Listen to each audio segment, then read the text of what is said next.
Bienvenue sur Cinéflash, votre dose de cinéma version rapide. Dans ce format Flash Hebdo, nous prenons la peine chaque semaine d'analyser et de vous recommander 3 films pour que vous n'ayez plus à vous casser la tête pour savoir quel film vaut la peine d'être regardé ou pas. Nous les analysons pour vous et nous les notons. Du coup, tout ce que vous avez à faire, c'est de vous abonner, de vous asseoir tranquillement et de profiter. Cette semaine, on a du lourd au menu. Des super-héros cabossés avec Thunderbolt, un retour sanglant avec Destination Finale 6 et un héros insensible à la douleur avec le déjanté film d'action-comédie Novocaine. Allez, c'est parti.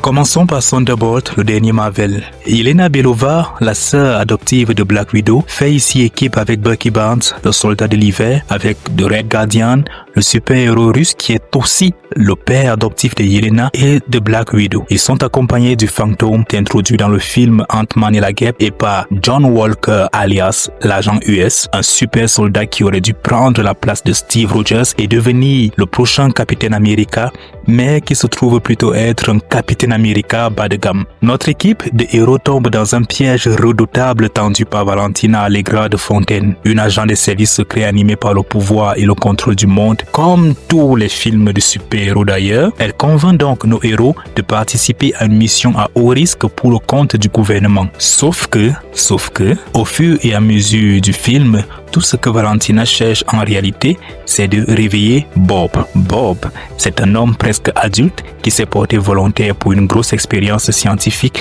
et qui, sans le vouloir, détient en lui un pouvoir extraordinaire qui le rend quasiment indestructible. Et c'est ce pouvoir que Valentina tente de réveiller et de contrôler un peu comme un jouet, jusqu'à ce que Bob, devenu centré, une fois que ses pouvoirs se sont révélés, se laisse détourner par le côté obscur de la force qui est en lui et échappe à tout contrôle de Valentina et de sa propre personne jusqu'à envahir une grande partie de la ville et de la population dans une fumée noire. Notre équipe de bras cassés va devoir affronter chacun à son tour les traumatismes qui sont enfuis en lui pour révéler le meilleur de chacun afin d'affronter tous ensemble Sentry et de constituer l'équipe des nouveaux Avengers.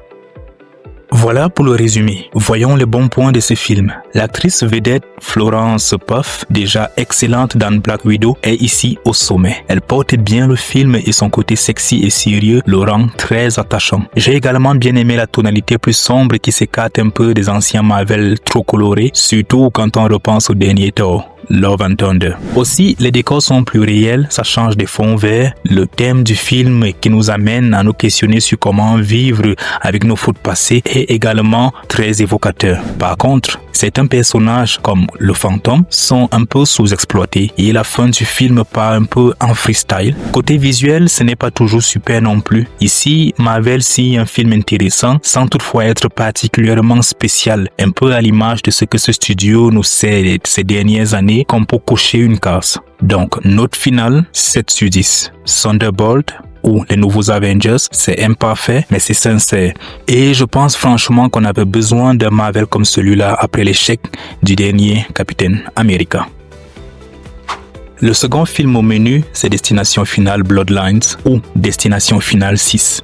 En tant que fan de la saga et fan des films d'horreur en général, j'attendais Destination Finale 6 avec beaucoup d'impatience et je n'ai pas été déçu. Dans ce film, Stephanie, l'héroïne, découvre que la mort rôde autour de sa famille depuis les années 60. Et autant vous prévenir, les morts dans Destination Finale 6 sont toujours aussi tordues, aussi brutales et spectaculaire. Ainsi, dans les années 60, un groupe d'inconnus échappe à une mort vertigineuse suite à une dame qui a une vision des événements et qui aide à sauver les autres. C'est donc à partir de cet instant-là que la mort, cet être invisible, maléfique et omniprésent, se met à la recherche de toutes les personnes qui ont échappé à cet incident pour récupérer les âmes qu'elle a perdues ce jour-là. La mort va donc les poursuivre sur des années, plusieurs décennies, jusqu'à poursuivre leurs descendants qui logiquement n'auraient jamais dû exister.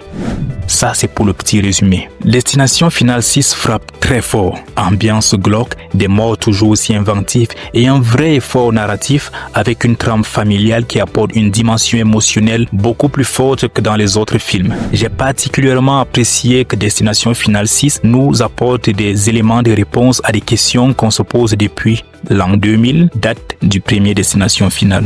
Une pensée spéciale pour l'acteur Tony Todd, le seul à apparaître dans tous les films de la saga et qui malheureusement est décédé peu de temps avant la sortie de Destination Finale 6 des suites d'un cancer de l'estomac. Il nous a offert une dernière performance émouvante et iconique, un clap de fin digne de ce nom tant dans le film que dans la vie réelle. Life is precious. Enjoy every single second. You never know when.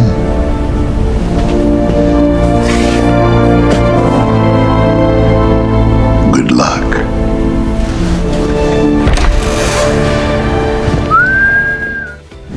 Note finale de Destination Finale 6, 8 sur 10. C'est un film gore, stressant, avec une vraie émotion, de quoi plaire aux fans et aux nouveaux venus. Quelques regrets cependant, c'est que la fin est un peu vite expédiée et certaines idées méritaient plus de place. Mais clairement, Destination Finale 6, c'est une réussite qui redonne vie à la franchise. Vous nous direz ce que vous en pensez.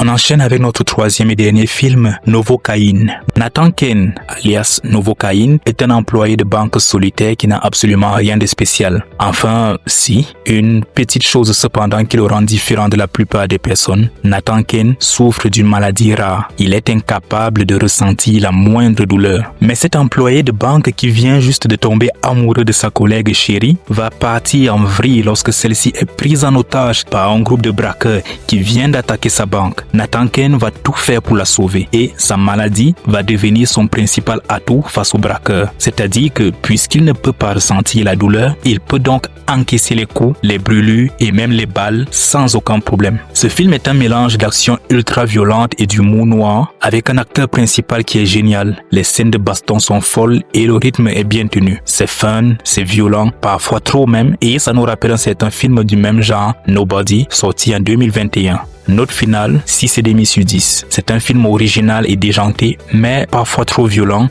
et un peu bordélique à la fin. Clairement pas adapté pour tous les publics. Voilà pour les films de la semaine. Nous avons eu Thunderbolt, Destination Finale 6 et Novocaine. Lequel de ces trois films vous tente le plus? Dites-le nous en commentaire. N'oubliez pas de liker, de vous abonner à Cineflash et de partager la vidéo si vous aimez le concept. On se retrouve dans une semaine pile poil pour une nouvelle dose de films version rapide sur Cineflash. Spartiate! Quel est votre métier? Oh! Oh! Oh! Oh! Oh! Oh! Oh! Oh!